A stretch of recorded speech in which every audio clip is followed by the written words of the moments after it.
Pak Yayat gimana nih pandangannya? Ada cerita lucu ya misalnya anekdot, jangan letakkan telur dalam satu keranjang. Artinya dia harus didistribusikan. Nah, yang menariknya begini, kalau dikaitkan dengan pemindahan IKN, memang yang menjadi masalah adalah ketika satu kota dibebani dengan beban fungsi yang terlalu besar. Karena ada karakteristik sumber daya alam, sumber daya manusia, letak yang strategis, yang bisa menjadi potensi apakah dia berkembang atau tidak.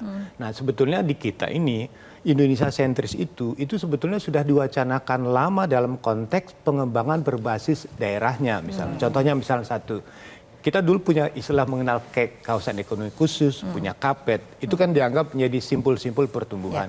Memang dalam perkembangannya tidak sepenuhnya bisa maksimal berkembang. Tetapi misalnya secara perwilayahan, Indonesia itu sudah dibagi. Misalnya contoh, untuk pengembangan wilayah industri, itu sudah banyak pengembangan kawasan industri di berbagai wilayah. Itu kan menjadi simpul-simpul bangkitan industri, ya. Yang kedua misalnya dalam konteks pariwisata. Bali itu sebetulnya sudah mirip ibu kotanya wisata dunia, ya kan? Nah, dia menjadi event besar, itu kan jadi simpul. Kemudian juga dalam konteks pengembangan new destination baru, ya 10 kawasan prioritas utama, itu juga bagian dari skenario.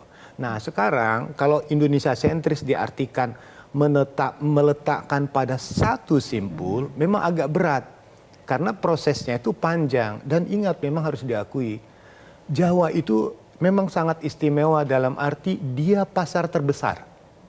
Karena captive marketnya besar, populasinya banyak, dan infrastrukturnya juga paling lengkap. Jadi kekuatan dari Jawa inilah yang sebetulnya ingin didistribusikan. Nah, memang yang harus kita benahi adalah Indonesia sentris itu bisa berkembang jika ada support untuk memaksimalkan pada setiap wilayah dan kota itu untuk didukung dalam konteks bisa nggak menjadi pusat pertumbuhan dengan dukungan infrastruktur, fasilitas yang memadai, dan paling penting adalah penguatan sumber daya manusianya.